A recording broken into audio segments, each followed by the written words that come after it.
There's some players that can go completely crazy and break out, but still have a ceiling value that is unthinkable.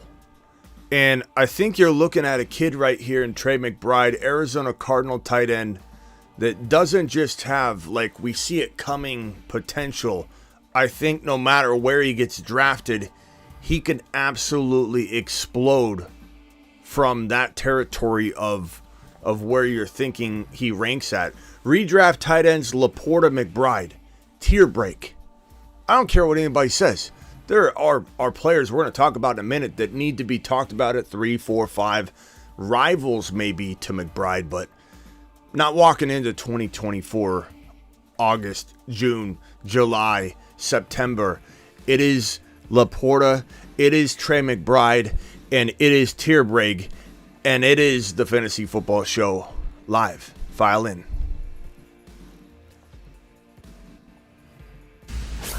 Live from the FantasyFootballShow.com studios. It's the Fantasy Football Show. Live! Monday through Friday, 8 p.m. Eastern. Smitty is also live whenever news breaks. Live whenever news breaks. Live Monday through Friday, 8 p.m. Eastern. We've been late a couple days in a row this week. I apologize for that. I'm trying to get back on my rhythm, but there's so much going on. Back end stuff with the FantasyFootballShow.com. Things I've got a lot of fires going and a lot of fires I'm putting out and things I'm getting ready to go for the 2024 season. So make sure you get over to thefantasyfootballshow.com. Video courses are that's what a lot of what I've been doing the last couple of days, creating these, editing them, getting them up there. I plan to have like dozens and dozens, if not eventually 50 to 100 video courses in a library that are exclusive to the fantasyfootballshow.com memberships. There's a lifetime membership. There's a yearly membership, and bold predictions, articles, trade calculator, all that stuff at thefantasyfootballshow.com. One of the bold predictions is going to be this man right in front of your face right here, Trey McBride. He's a monster. Everyone knows he's coming, but it doesn't mean that you're going to understand his potential. It doesn't mean you're even going to overspend to get him. You draft him, you're probably getting your value back and a whole bunch more. And that's the nature of some of these guys that de facto can't climb any higher than they're going ADP-wise.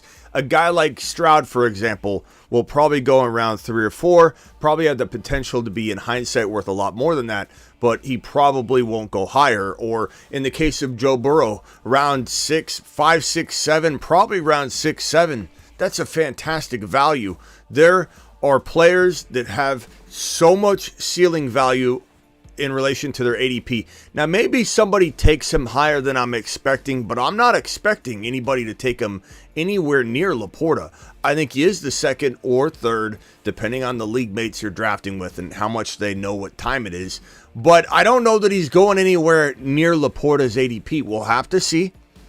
Marvin Harrison Jr. could also be a wrench in this situation, potentially, if the Arizona Cardinals do select him at number 4 overall. That's definitely a potential. I don't know that it's going to bump McBride down much, but McBride is a Mars man. 2024, baby. Celebrate it. Do it live. He's on a shuttle to Mars.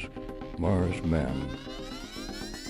And that means that we did, in fact, move and bump Puka over to the Saturn man list. But I tell you what, I'm not removing JD5. That means we have one Saturn man spot left.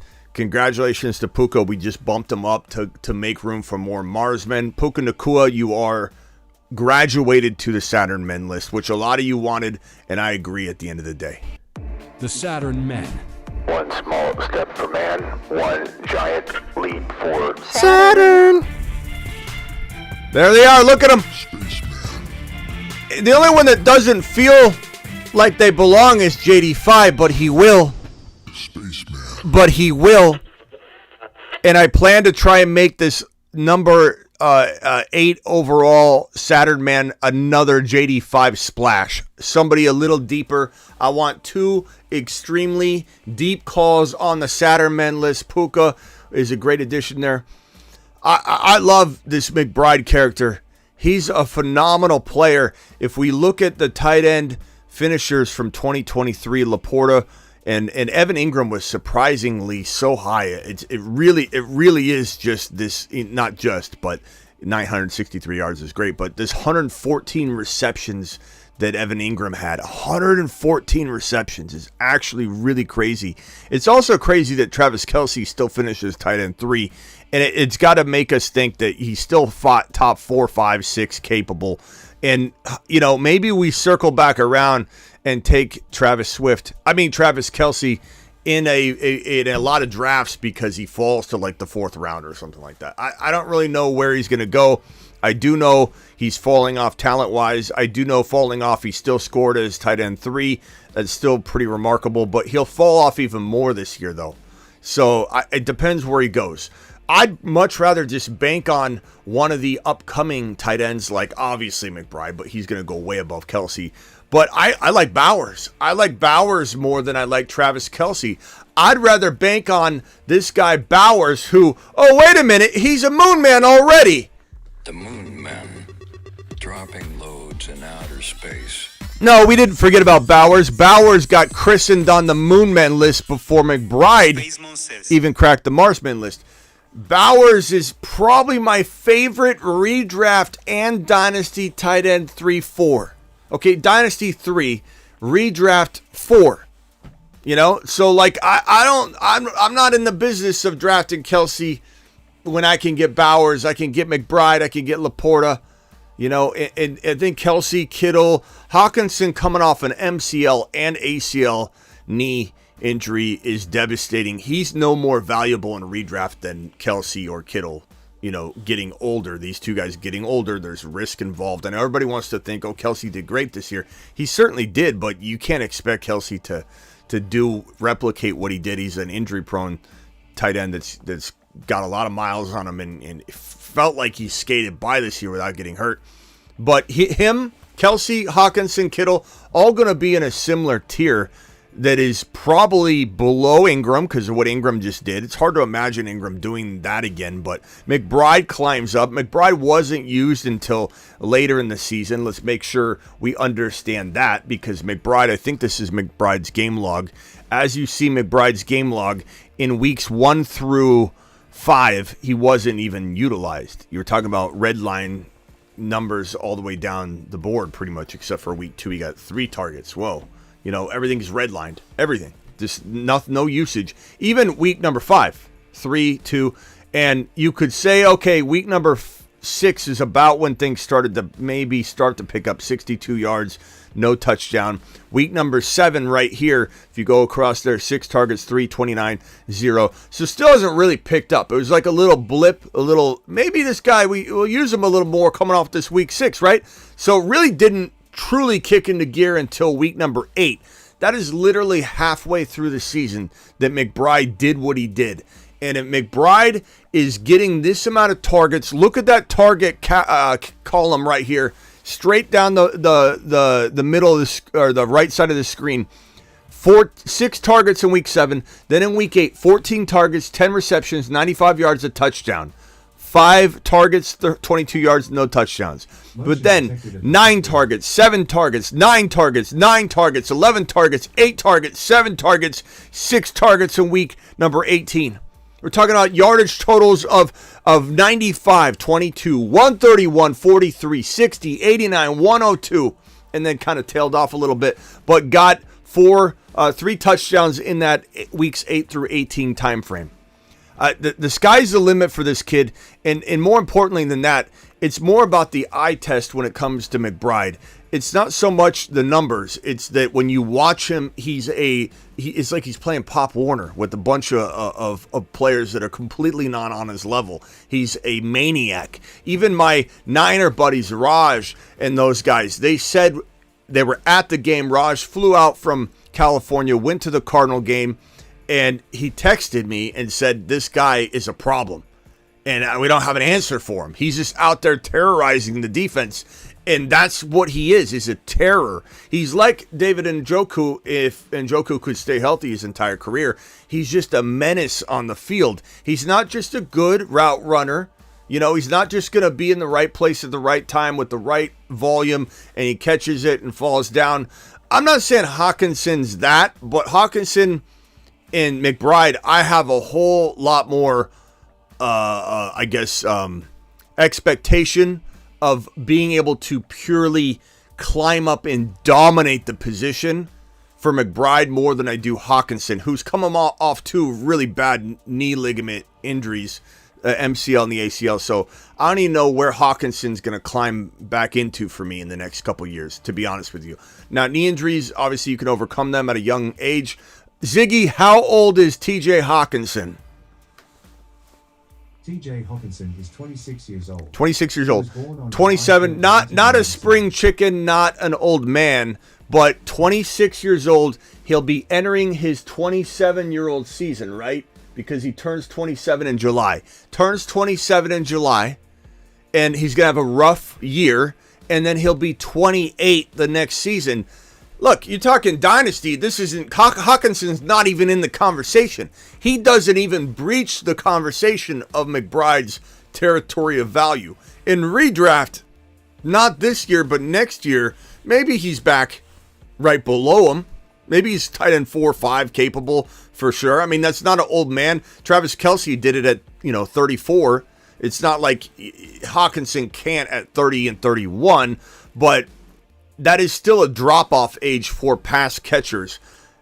An anomaly, Kelce's an anomaly. You can't really utilize that age group of player and expect a tight end to do what Kelce did. It's astronomically out of this world unlikely. Okay? McBride is him. McBride getting 825, 3 tutties, and 81 receptions being utilized for about half the season full go. It makes me feel like we're looking at 100 reception, 1,000 even, and 7 or 8 touchdown tight end in 2024. And that, my friends, is number 2 overall. That is the number 2 tight end in fantasy football. Plain and simple. End of story. No arguing in my mind. No ifs, ands, or buts. Only in Dynasty do we start talking about Bowers or Kincaid or somebody maybe climbing ahead of them if the opportunity's right. Now, Kincaid's still in this conversation of top 5.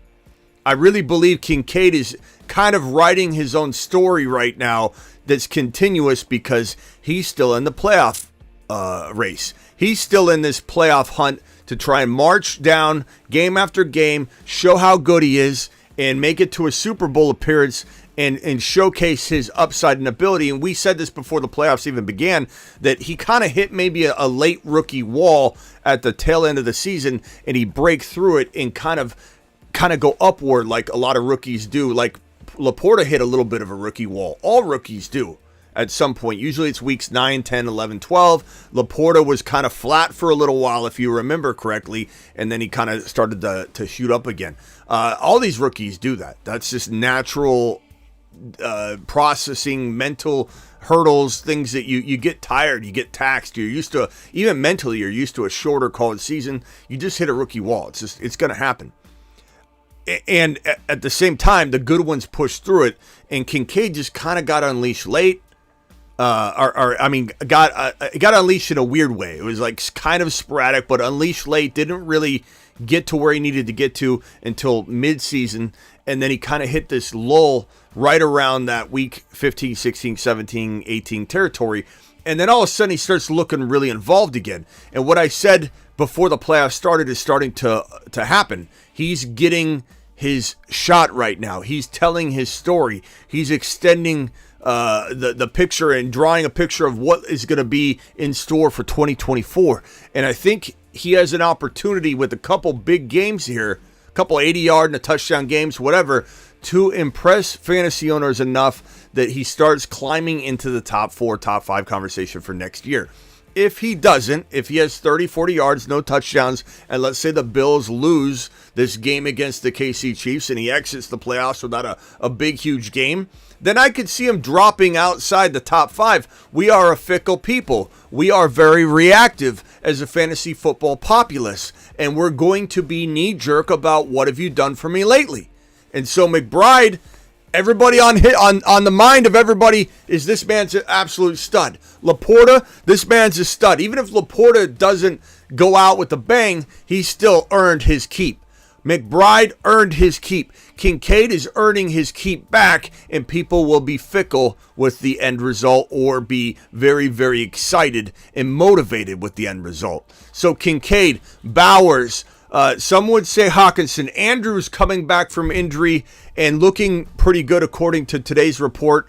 You know, when does he come back next game? If the Ravens advance, what happens with that? If let's say the Ravens win this game and maybe they don't, and Andrews does come back in the conference title championship game, I think that maybe we see a splash of what might excite people into a 4-5 tight end ranking 2024 for Mark Andrews. Who the hell knows?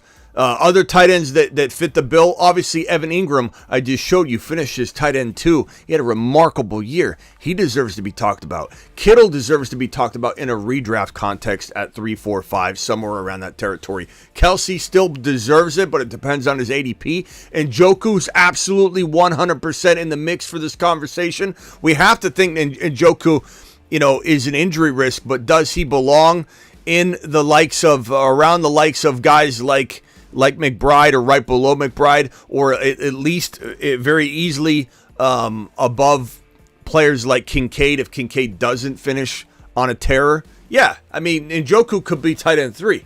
It would not shock me if everybody said Njoku, tight end 3, let's go. Kincaid to the moon, Laporta to the moon, McBride to the moon, McBride to Mars. He's on a shuttle to Mars. Mars man.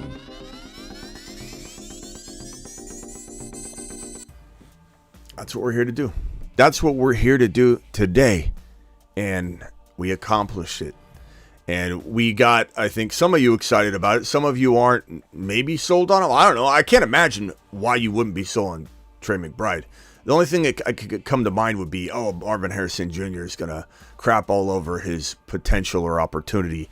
And, there's that conversation that needs to happen if it does occur. But I don't think it's going to crap on it. I just think it might change or alter it a little bit. But I don't think so. I think that the tight end position in some ways, in some context, they have a compartmentalized amount of workload that even a wide receiver is not going to necessarily pull from.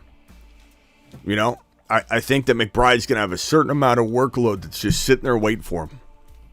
And I think Kyler's really, really got good rapport with him. He had good rapport with every quarterback he was handed, and he was handed a handful.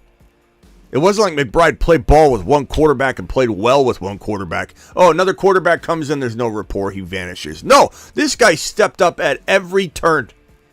As soon as he got unlocked, he was doing it with everybody. This guy's an absolute monster. He's going to the moon. He's going to Mars. He's an absolute gem. Trey McBride season's in the house.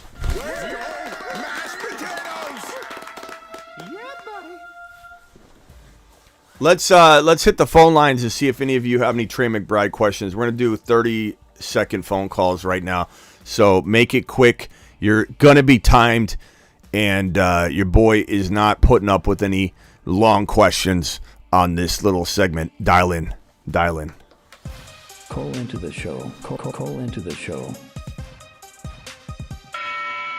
Phone line brought to you by Perps and Ray G, the biggest super chatters of the year so far. $2.99 and Ray G with a 250 watt. Absolute monsters. Dial in to the show, and we will discuss Spacula dropping a $2 hauler. Isaiah Likely is a screaming buy in Dynasty. Bob, I like Likely a lot. I don't know how I feel about him 2024, because if Andrews does come back, now Andrews staying healthy is a tall order, so I kind of agree with you that there's some Dynasty allure, but I don't know where I would value him ADP wise. So I don't disagree with you necessarily. I like to take Spacula. Okay, DeBalt, you got 30. Go. I agree with you. McBride is definitely up there. MVH will only help him because then you're going to have two people looking at VH rather than everyone looking at McBride. And I love him. I also have him on my very stacked dynasty team. So I'm with you all the way. Who's your 3? Kincaid. Yeah. Well, what about redraft? Still Kincaid?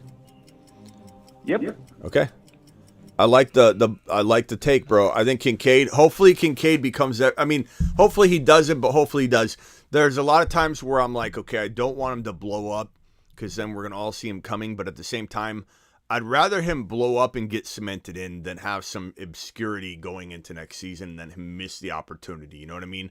So for me, it's not like I want him to not shine. I do. At the end of the day, it puts him on the map, and that's all we need.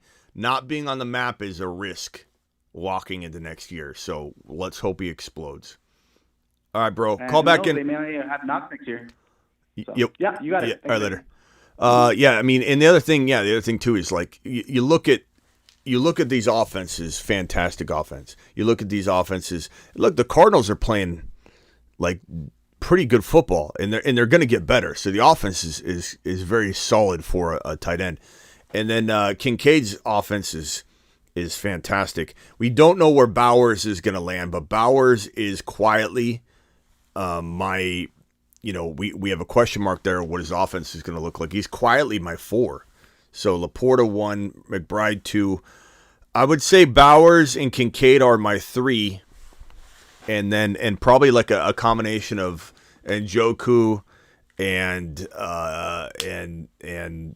Ingram and Kittle and Kelsey, just depending on ADP. I don't know where I'd have to like really dig into it to get a vibe of ADP, and our ADP data is not going to be accurate right now. Chargers always drafting wide receivers. Isaac, they need to. The Chargers need to draft Bowers, or they need to draft MHJ, Marvin Harrison Jr., or the Chargers need to draft Neighbors. If they don't take one of those 3 players, it's a failure at the 5 pick. I don't care who they take. That's who they need. Brevin Jordan over Schultz. I'd take Schultz, bro. Schultz is he's a solid pass catcher. Let's see, Dalton Schultz contract. I just want to confirm that he is in fact a restricted free agent. I believe he is. Yeah. So, contract details. He's a restricted free agent in 2024. Unrestricted free agent. So that's, I think that they want to bring him back, though. I mean, I know they probably really... Sorry, Travis, calling again. I missed your call. I know they probably really do like Brevin Jordan in some ways, but Dalton Schultz, I mean, look, Stroud gets what he wants. And Stroud said, you draft Tank Dell, and you draft Tank Dell right now. And the Houston Texans drafted Tank Dell. He said, draft Tank Dell. As soon as the Texans drafted, I don't know if anybody out there doesn't know the story by now, but they drafted Stroud. Stroud got on the phone, and he said, take Tank Dell. And they said, okay, yes, sir. We'll take Tank Dell. They drafted Tank Dell. I think if he says bring back Dalton Schultz, I want him, they're going to bring back Dalton Schultz. And I think Dalton will want to go back. Why would he not? Money will talk, yeah, but I think that they'll pay him probably what he would have got anywhere else. I don't think he's going to pull in crazy amounts of money anyway. So I do think Dalton Schultz will be a high likelihood candidate to be retained in this growing and amazing situation. What's up, Travis? Hey, I was just going to say with Bowers, we talked about him on the Dynasty show last night, but just for some people worry about rookies and stuff, and we saw this year that rookie tight ends are now starting to break through their first year. And if you look at it compared to last year, Bowers is like the tight end this year. I know there's a couple other decent ones, but last year we had Laporta, Mayer, and Kincaid, so it was easier for one of them to get lost in the shuffle, where Bowers should end up on a good offense. looks like it anyway. Yeah, I mean, when you look at I think it, he has an even better chance to succeed. yeah, when you look at it, hey, I think Denny's on the line. Is that Denny or Danny? Danny P. Oh, Danny. Sorry, I didn't mean to sound disappointed. I thought you were Denny. Actually, it could be good. But Danny, is that you rustling around with the phone? Yeah, man, that's me. I want to know why do you keep talking about the young players and not the veterans? Okay, so that's you rustling around with the phone, okay? Because we can't hear anything. Travis is trying to talk, and it's like, I don't know what you're doing. It's not me. It's him. It's not me. It's him. Why am I talking about the young players and not the veterans? Yes, because you didn't say nothing in the title about dynasty. There's no title about dynasty, so I don't know what you're talking about. Who cares about the young players? Okay. Is that how you play in redraft, Danny? You just I'm a Seahawks fan, man. You're a Cardinals fan. I used to live in Glendale. I used to live on Greenway. This guy's hostile, bro. Well, so let me tell you something, Danny. Let me tell you something. Tell me. It comes down to how I view a player's gonna be, bro. In redraft, I view a guy like Bowers being an absolute monster.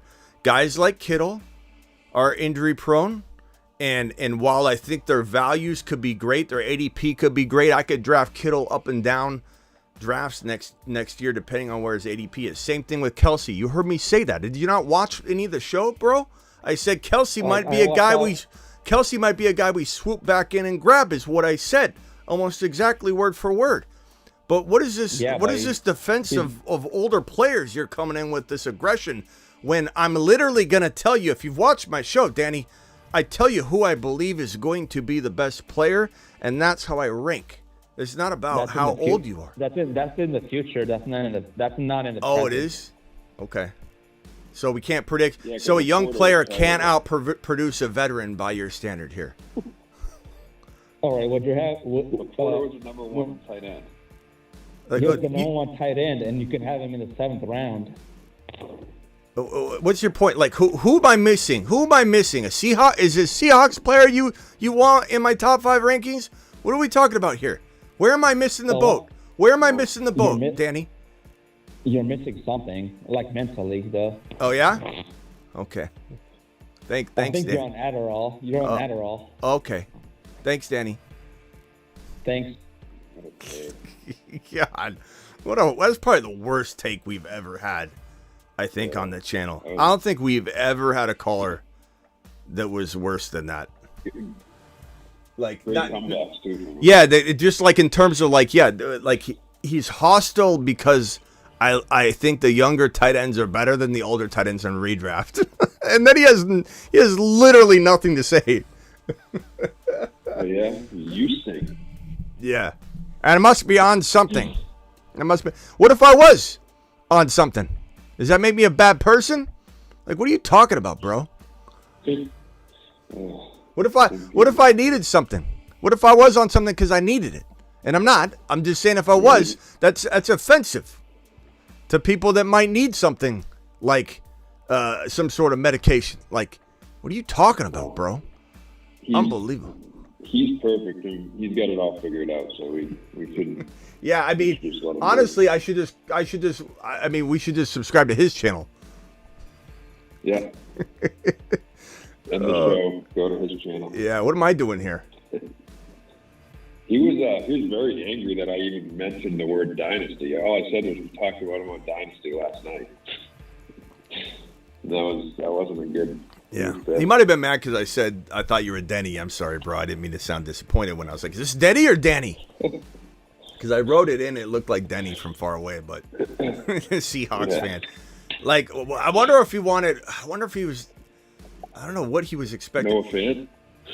Yeah, no. Where's no offense? No offense. Tight end 2. Let me make this abundantly clear for anybody that even shares that thinking, which I don't think anybody does. McBride is number 2, whether it's redraft or dynasty. I don't think I could have made it any clearer that by it being on the screen that this is my redraft ranking conversation. But I have absolutely mixed in a little dynasty, and I've absolutely addressed all the veterans. I went through literally the top 10. We verbally said Kelsey, And these guys, Hawkinson's coming off his injury. I even said Hawkinson can't be in the conversation of 2 or 3 coming off an ACL and MCL. Unbelievable. All right, what else you got there, Travis? That's it, really. I was just saying that, like, Bowers is, I mean, anyone can draft anyone, obviously, but Bowers has a really good chance of landing an offense that's going to use him because, like last year, like I said, because there was that Laporta, Kincaid, and Mayer kind of got the shaft by ending up in L.A. We didn't have a quarterback, really, and, you know, one of those 3 were probably going to end up in a tough spot. So I think when we were looking at the draft possibilities, that he'll probably end up somewhere good, you know, Los Angeles, or there were a couple other good teams on there. So, and for you guys that are in here right now, a little nugget, a little like gem, okay, that you're not going to hear until it happens probably, but there's a very, very strong chance that we have 3 or 4 tight ends on the combination of the Saturn, Moon, and Mars men list. Maybe 4, maybe even 5. But this could be a year of where we have a lot of tight ends on these lists.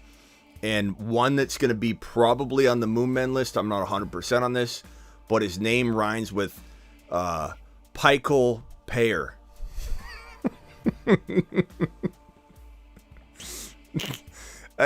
So get ready, because that man, also a rookie last year. If anybody's picking up what I'm throwing down,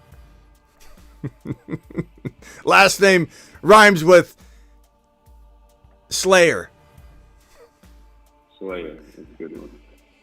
Michael Slayer might be on the Moon Man list because this guy and Kincaid were neck and neck of being my favorite rookie tight end last year. Kincaid leapfrogged him. Kincaid had a different skill set too.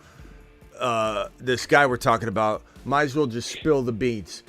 Michael Mayer very much had a skill set that matched Rob Gronkowski in a way, and Dalton Kincaid was this Cooper Kupp. And either one could be top 5. Their skill sets one wasn't trumping the other skill set, but they're both absolutely phenomenal. And Mayer just landed in a crappy situation. He kind of came to life a little bit last year, but they didn't have a passing game to really do that. And I do believe that the Raiders are 100% going to come in strong and get their QB room in order. And I believe Pierce is going to unite once they hire him officially. Pierce has he been hired officially? I was out of pocket for a half hour. Once they hire him officially, I think they address this quarterback position. I think a Michael Penix Jr. would be an amazing fit here. I think they're not out of the realm of possibility of a team getting or trying to go get Justin Fields. But I don't think they could walk in with O'Connell. And I do like O'Connell enough that if Mayer was left with O'Connell, I do think there's still room for Mayer to be Moonman material. But I very much would I think where I would kickstart everything is if he got a quarterback. But part of me doesn't want to wait that long because I think everybody jumps on board at that point. So I don't know. I just think he's a phenomenal talent. He's a phenomenal talent. So he might be a Moon Man. Might be. The reason I'm saying might be because I'm just letting you know I'm kicking it around in my own head in this crazy brain of mine, according to Danny. This uncontrollable, off my rocker mental state that I'm in. It wouldn't be the first time someone said that. Something. Yeah, it wouldn't be the first time someone said that I'm on something or I've got a screw loose or whatever. Probably because I come with a lot of energy, baby. But your boy just has a lot of energy. You should have seen me as a kid. All right, well, phone lines are open if anybody else wants to dial in, but I truly believe that Bowers... Oh, where we were going with Bowers before I took that call was to say that I believe that Bowers is probably as you said, going to probably a good offense because, I don't think he goes to Chicago here. He could go to Chicago here if he were to fall, but I do believe he'll go somewhere in this top 8, 9. Atlanta won't go after him. I hope Tennessee doesn't. I hope the Giants don't. They need a quarterback. And I don't know what they're going to do with that. I don't know what they're going to do with the quarterback position. They have to address it. They have to. Like, they have to do something. I don't know. Do you think they believe in what they've got right now? Do they truly do they have any desire to start DeVito next year? Like, what's your take on that? I have to think they're going to look elsewhere, although they might because of the contract they gave Daniel Jones. I don't know if they have any outs in that contract or not, but they just paid him a lot of money. Yeah, so but at least for another year or two, that's going to kind of drag on them, right? It will, but like it's hurt. Yeah, but if you don't, I don't know if you're not going to go in that direction. You can't like just say we're not going to get a quarterback. Also, what's DeVito's contract? He's 2025. Okay, so 2023. That was his first year. Yeah, under contract. Okay. Yeah, DeVito. So maybe they roll with DeVito. If they roll with DeVito, let's just say they did. I don't know why they would, but if they did, they roll with DeVito and they grab Bowers. I mean, I don't love that scenario. It's not the worst ever, but it's certainly not what I would want for Bowers. So this is a potential pitfall there. Tennessee would not be good at all, but they got to go quarterback. They have to. No. Or not a quarterback. I'm sorry, not quarterback. They have to go Neighbors or what would they? Who would they? They have so many holes. There's so many holes. I guess I don't think they go Bowers because they have Okonkwo. I don't think Okonkwo stepped up enough, but I think that they would potentially draft Bowers. I don't think our Neighbors. I don't think they let Neighbors slip past them. Marvin Harrison Jr. won't fall. I think they believe in Levis enough to give him another go. I wouldn't. They need a quarterback. They may not know it. I don't believe in Levis. I never believed in Levis. I don't think Levis is the real deal. I think Levis is another Mac Jones. So Giants and Tennessee are potential pitfall landing spots for Bowers because they wouldn't be getting a quarterback if they're using these picks on a tight end. Chargers, fantastic. Arizona Cardinals wouldn't do it. They got McBride. New England, I don't think they would take him this high. They're going quarterback, and they're probably going JD5 or Drake May or whatever. Washington, they're going quarterback. So really, it's these two pitfall landing spots, and then Chicago could take him if they took Caleb and Bowers. That would be pretty crazy. New York. Do you think Washington trades Howell? I'm curious because you said they're getting a quarterback. They could. I mean, some teams, a team might want Howell. I mean, if someone that's really desperate, like Tennessee or someone who doesn't want to take a quarterback. They could. Probably not Tennessee. But. Well, you live streamed during the entire draft. Yeah, Bob. I mean, at least the first day I will be live the entire time. I probably will be all the rounds, but yes, Bob, I will be. It's a great question. Thank you for your super chat, young man. Got T-boned on Monday. Got home tonight. What did I miss? I'm sorry to hear that, bro. Dak Prescott got T-boned as well. You're in good company. I hope you're okay, pal. And sick nasty to the moon. You missed a little bit. I mean, we moved Puka over to the Saturn men list just to make more room on the Mars men list, and it felt deserving. Part of me thinks Stroud needs to go over there too, but here's the Saturn men list. The Saturn men. One small step for man. He's on a Mars shuttle men? to Mars. Mars men. McBride. The Moon Men. Dropping loads. Moonman Bowers. Stroud's. I'm tempted to put Stroud on the Saturn man list, but I really want this eighth person to be an absolute, deep reach JD5 type of call. And I think there's nothing wrong with Stroud being on the Mars man, because Stroud is a third round pick, and everybody else on the Saturn men list, aside from JD5, because I will have 2 crazy deep reaches on there, they're more like high-end, top 15, top 20 overall picks. So I think it pretty much makes sense right now. I think Stroud is good on the Mars. I think he could lead the Mars men fine. I don't think that's disrespectful at all.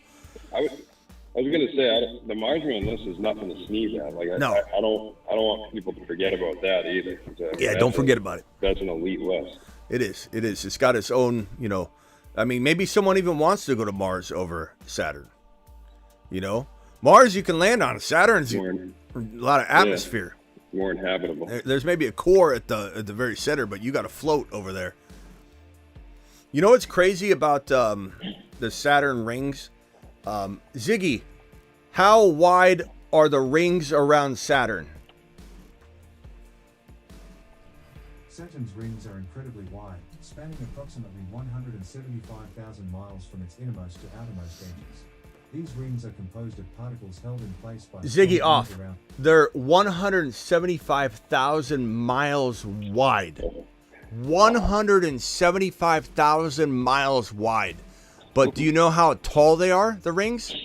Like a football field tall. Isn't that crazy?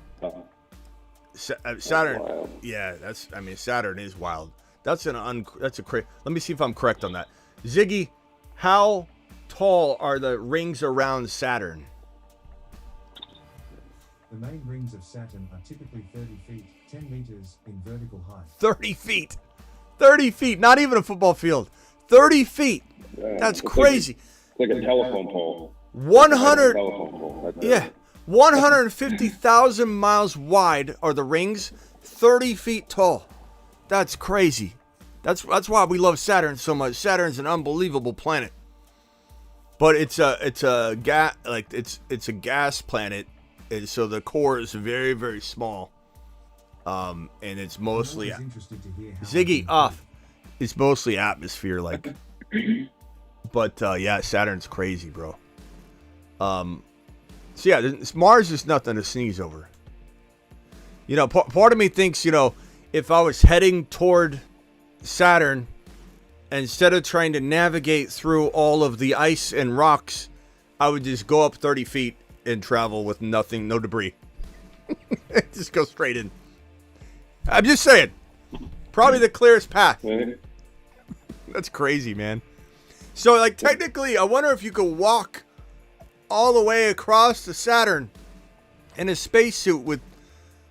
'cause these are like stepping stones. If it's 30 feet tall, those things are tight. It's crazy.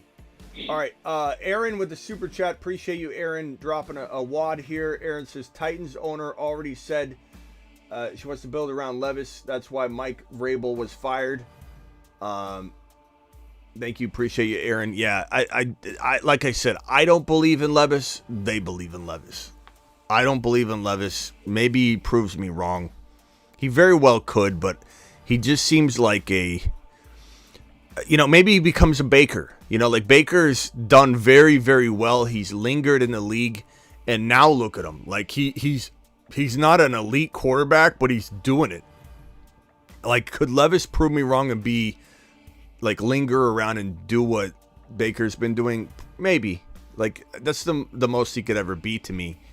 I don't think he'll ever be a staple, a top 5 to 7 quarterback in the National Football League. I don't think anybody's going to sit here and say Baker's a top 10 quarterback. Baker's doing it. He's got just this battery that's just supercharged right now. And I'm proud of him. And man, he's hungry. He's doing it. But I don't think anybody could concoct a top 10 quarterback ranking and have Baker sitting in it.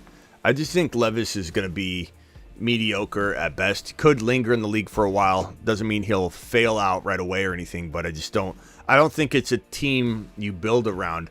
It's a team that just kind of survives, middle of the pack team, never goes deep into the playoffs, very rarely makes the playoffs. That's how I feel about Levis. Could he still remain the quarterback for a couple years? Sure. That, I'm not saying he's a complete and utter bust. I just don't think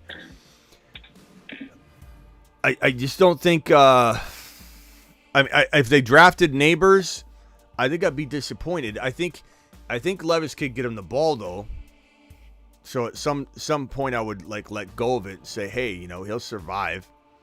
But I'd rather have Neighbors. I'd rather have MHJ in very, very good QB situations. MHJ in a Chargers uniform is light years above MHJ in a Tennessee Titans uniform. Light years. Light years. Is McCarthy staying? I don't know, bro. I don't think so. Yeah, they said he was. They announced it right before Did they? the show, I think. Did they? Like I said, I was out of pocket right before. Nick Sirianni. Yeah. Positive. So also Nick Sirianni potentially. Let's see here. Jerry Jones, I believe this is the team is very close and capable of achieving the ultimate goals and the best step forward. Yeah, that was right before I went live. That's what I was saying. I was out of pocket right before I went live, and I haven't been refreshing. Okay, so good. Thank you for bringing that up. Okay, let me read this from Jerry Jones. I was on a rant about McBride for a half hour, so I wasn't dialed in. Let me see if I can get this on screen. Yeah, McCarthy stand, man. I don't know if I like that though. I like it and I don't. I like it because then nothing changes for CeeDee Lamb. And I think ultimately that's got to be what we want, right? And probably nothing changes for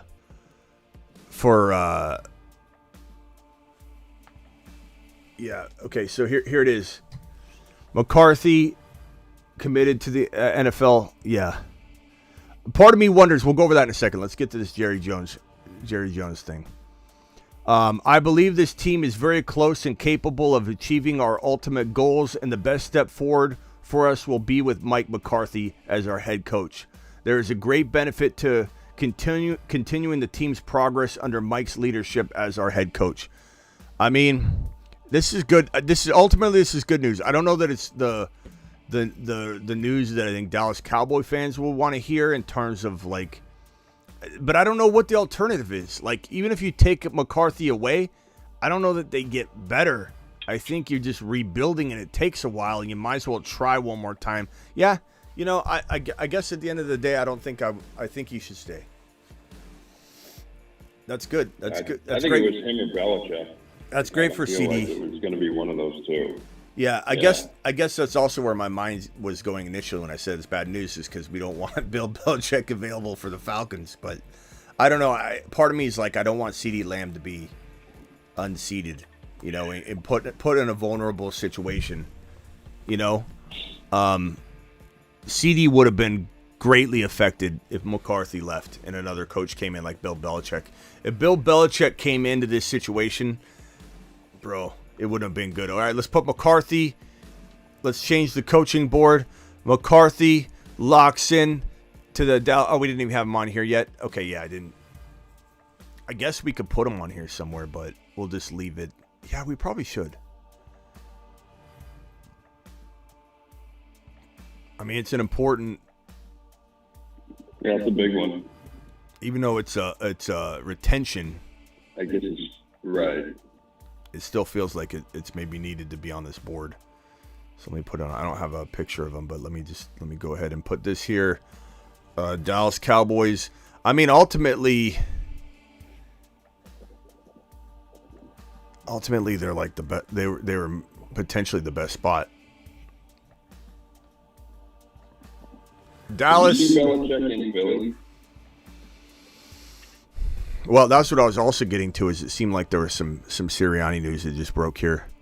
Both Eagles GM and Howie Roseman and head coach Nick Sirianni have been reaching out to available NFL coaches and coordinators, as well as coaching agents across the league, to evaluate potential coordinator candidates to join the coaching staff as they plan for the 2024 season. And Diana Rossini said, though this suggests that Nick Sirianni is safe, I'm told he has met with his owner, has not met with his owner, something that was not possible today because of the logistics and other issues. Until the meeting happens, all bets are off. So it sounds like, you know what? I don't know. I don't even know if that would make me feel like that's a high likelihood of him staying. I don't know anybody out there that's ever been fired before, but I've seen it like in my day where people have like been a part of replacing themselves. You know, like that happens, and that's like I don't think that necessarily. If he hasn't met with the owner, who knows? But maybe there's a little bit of a hint that Sirianni could get another shot too. But we'll see. So McCarthy is staying. Let me put a little check mark next to McCarthy in Dallas.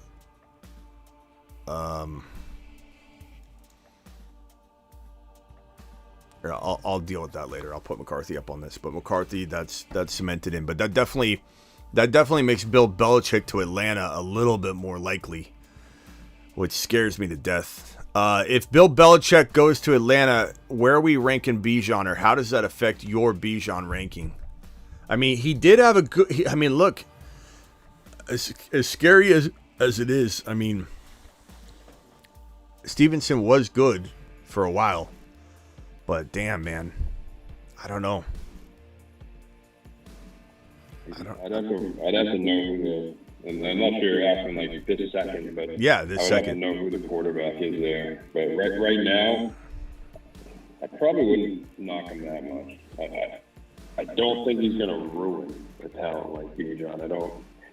And he's going to be, well, I guess I'd look at it this way. I'm 100% confident it's better than Arthur Smith, and Bijan managed to be the number 9 running back in half PPR with Arthur Smith. So I think he takes a step up from there. Yeah, yeah, you know, and at the end of the day, another argument, though. At the end of the day, it's like, oops, I don't want to be on this screen for this. Let me get over here. At the end of the day, it's like, it's not like he wants to run a committee, it's not like that's his MO or anything. He's had workhorses. He's had guys that have been elite, you know, running backs in his day. So I guess it does depend on coordinator. It does depend on quarterback. It does depend on a lot of things. But yeah, there's the Mike McCarthy report.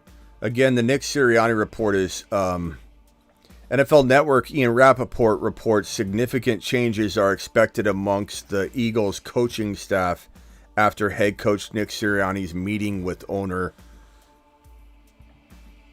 Jeff Lurie. But that other report from Diana Rossini was just like recently. So I think what she's saying is that this report right here, we were expected to hear that Sirianni met with his owner, and then that meeting didn't happen because of logistics. So this report came out, I believe, before the Diana Rossini report. So significant changes are expected amongst the Eagles coaching staff after head coach Nick Sirianni's meeting with Jeff Lurie. But again, Diana Rossini saying that meeting didn't happen. So we'll have to wait on that one. Crazy. Anything else, Travis? Just swinging back to tight ends, I was noticing in the chat a lot of people really like Ferguson and Musgrave. I know in Dynasty we were talking about how all those guys kind of fall into like one kind of big group there, but in the redraft, like whereabouts would you have them? Probably pretty close to each other, I guess, right? Ferguson and Musgrave. I'd probably have Ferguson a decent amount above Musgrave, but I love Musgrave. I think in Musgrave, part of that's ADP. You know, like you just can't have Musgrave near him. Right. But right. I mean, at the end of the day, could Musgrave be better than him? Could be. Musgrave is a better physical specimen than even Laporta. Like in terms of like right. The metrics were off the chart. He was the number one in terms of a physical specimen tight end coming out of this class. He's just a monster. But doesn't mean he's a better player than Laporta. It just means that the metrics were in favor of him over all tight ends. He was an absolute gem in terms of the numbers and on paper. But he struggled to stay healthy, and I think there's a lot of upside. He's got a great quarterback. I think they start to develop rapport, but I think I'd probably say Ferguson just by default for 2024. But dynasty-wise, I probably would say maybe Musgrave. Long-term wise, I probably would. I like Ferguson, but Ferguson doesn't scream elite athlete. He screams great situation, nice security blanket. A lot of touchdowns could go his way. But Musgrave could be like a 900,000-yard receiver, you know? Yeah, I just love his athleticism with Love's athleticism and what they're building over there in Green Bay. That offense is exciting. There's so many, athletic guys that love to throw to. Yeah, that's crazy that that's funny that happened right when I went live. I was ranting and raving on I'm laser focused on whatever rant I'm on, and then it's like this news is sitting right under my nose. That's fantastic though for CeeDee Lamb that McCarthy's staying, and it's great for Dak. If you're a Dak owner in Dynasty, or you're going to be a Dak owner in 2024, Dak was QB3, so I think the doubt surrounding Dak right now is going to make Dak fall. I mean, Dak's going to be a value of some sort next year, and I don't know that it's justified, the drop. I mean, he had such a good year, and people are crapping all over him left and right, and it makes sense, but from a fantasy perspective, why is he getting zero respect? I don't know. And even from me, I mean, honestly, I can't draft Dak at 3 or 4. So I don't know. I don't know if we're all just blind. We're all just blind that from a fantasy perspective, he's going to get it done again. I don't know. I mean, maybe he balled out, and Lamb was an absolute monster. Lamb's not in a bad spot, especially with McCarthy staying. Traded Swift in a 25-second for Achane. I like that move, bro. Smash. Smitty approved. Perps gifting people. Perps gifting memberships like a monster. To the moon. Perps appreciate you. Always. Yeah, Perps is a maniac. That's the biggest thing, though, I think, with McCarthy is now solidifying CeeDee Lamb and that top 3 to 5 wide receiver easy. Thank you, Oliver. Yeah. Theo, I think Theo's on the phone. Theo, you still there? Yeah, I'm right here. What's up, Theo? I'm just wondering, in Dynasty startup drafts, what round you would take Mayer. Mayer? Yeah, Michael Mayer. I don't know that we're gonna have a good handle on that. I don't think he's gonna go anywhere high, bro. I don't think he's gonna go inside the top 10. You'd almost have to look at whatever draft application you're on and just let that guide you, because that's gonna tell you.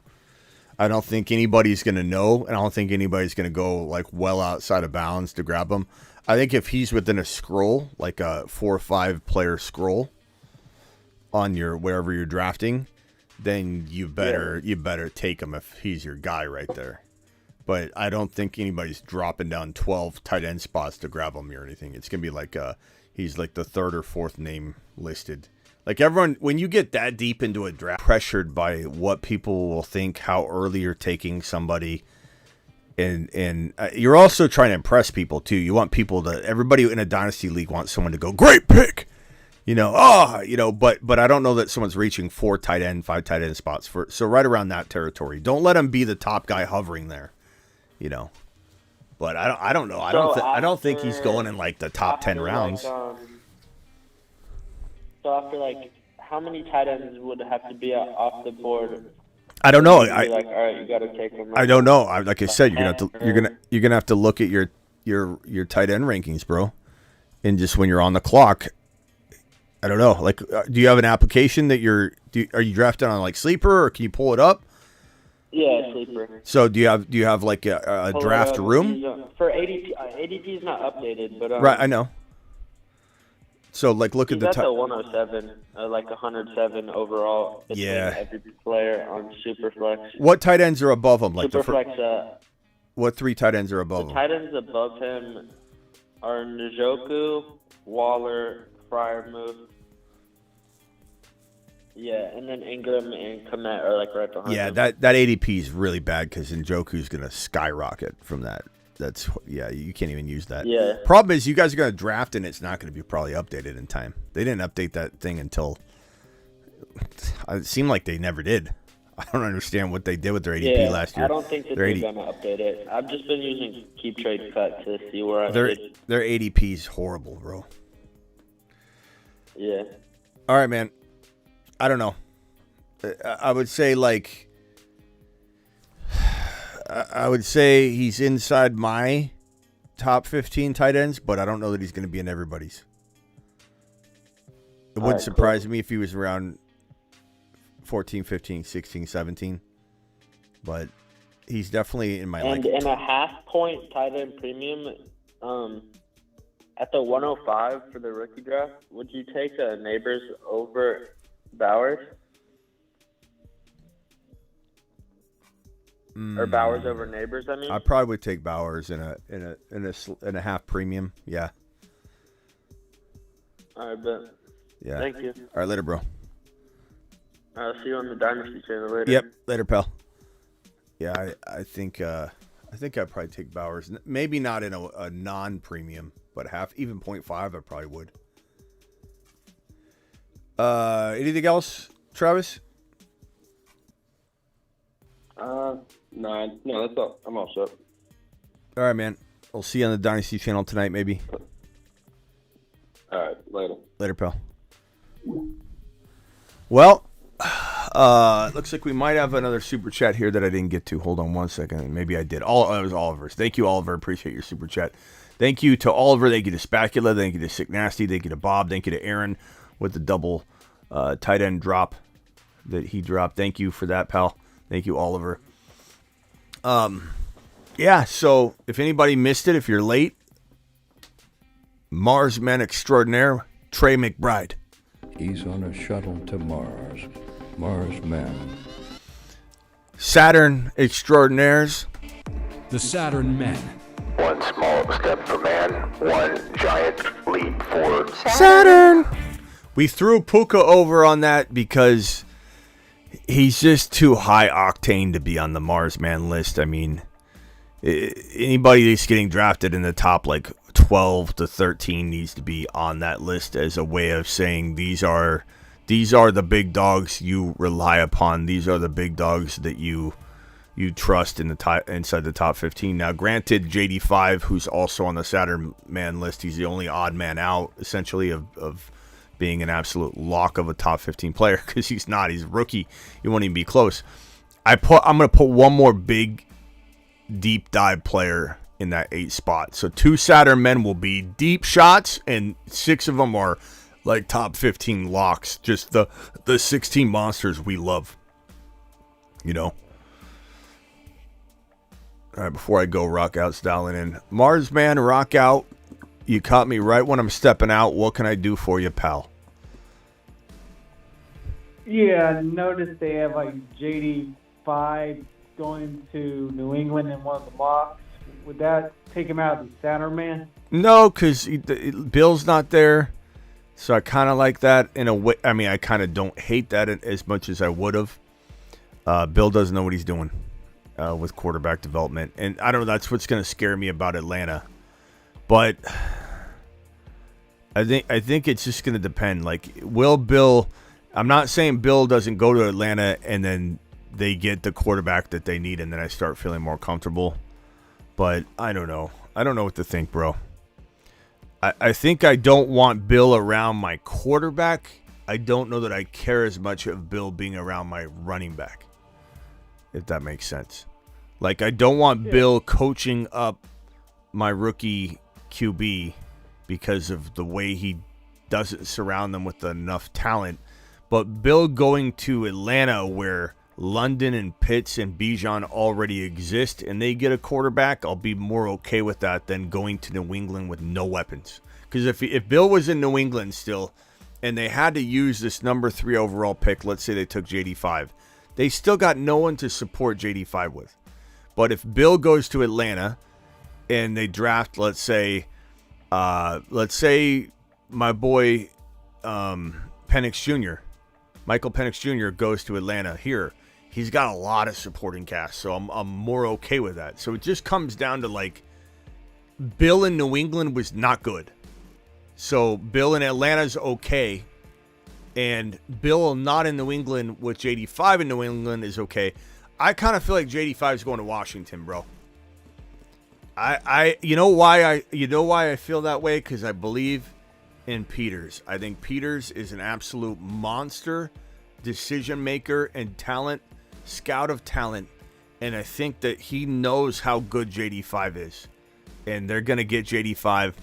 This Washington ownership full of magic in the boys. They want something exciting. They want to sell tickets. They want this thing to be unlike no other. They don't want to bring, I mean, they may bring in a Drake May and they may do something more traditional. I think they could, but I think that they see JD5 and they see Lamar and they say to themselves, especially if Lamar does really well in the playoffs, JD5 is going to remind a lot of these people that are making decisions that, hey, this guy is Lamar. You know, like let's bring in that guy. Let's bring in the next Lamar Jackson. Washington and JD5 feels like a match made in heaven, and Peters is going to make it all happen. Adam Peters is a freaking phenom. Yeah, I hope so. So Washington is my choice there. I don't know that it'll happen, but that's my choice anyway. That's where, and I think Peters is very logical. So I think that this one might come true. But you know, he could go the route of Bo Nix. He could go Drake May. You know, there's still a lot of good quarterbacks. So. All right, rock out. Anything else? That's it. Appreciate it. All right, rock out. Appreciate you, bro. Yeah. See you on the Dynasty channel maybe tonight. Later, pal. Rock out. He's in the building. All right, guys, I'm out of here for now. I'll see you all later on the Dynasty channel. Thank you to all the super chatters. Thank you to everybody that subscribed, liked, hit the thumb up button on your way out the door. We have 86 of you still in here. 70 thumbs up. Please punch the thumb up button. Please share the channel. Please hit code Smitty, Underdog Fantasy promo code Smitty. Let me see if I can drop that link in the live chat real quickly before I leave. Play Underdog Fantasy promo code Smitty. There it is. They'll double your first deposit up to $100 if you use the link that I just dropped or use code Smitty. The link's also in the description of every video. I'm also dropping the Dynasty channel link right now. Hit that link if you want to be in on some Dynasty action tonight on the Dynasty channel. That's different from this channel. The Dynasty channel is youtube.com/Dynasty Fantasy Football. This channel you're watching now is youtube.com/The Fantasy Football Show. They're two different channels. I dropped that link. It's the most recent link I dropped. Click it, subscribe to it, turn the notifications on, hit that bell icon, and do it live. We'll be back tonight to talk Dynasty. See you all later.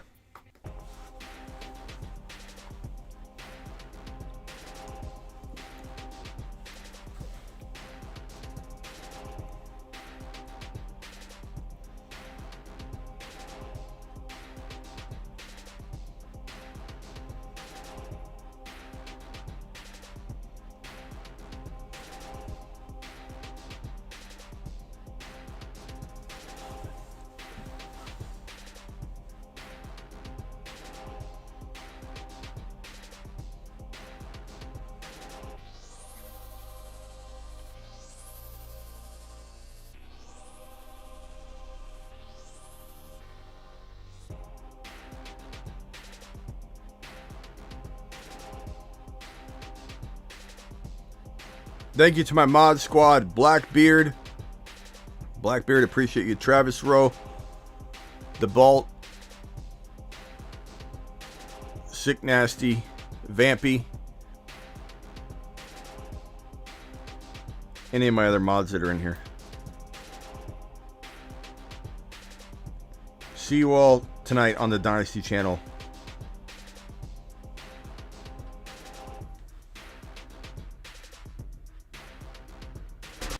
The Saturn Men. One small step for man, one giant leap for Saturn. Saturn! He's on a shuttle to Mars. Mars men. The Moon Men, dropping loads in outer space. Mid-season monsters, baby. And don't forget to check the Stratosphere because something's up there flying around. Liftoff of mission 3, 2, 1, 0.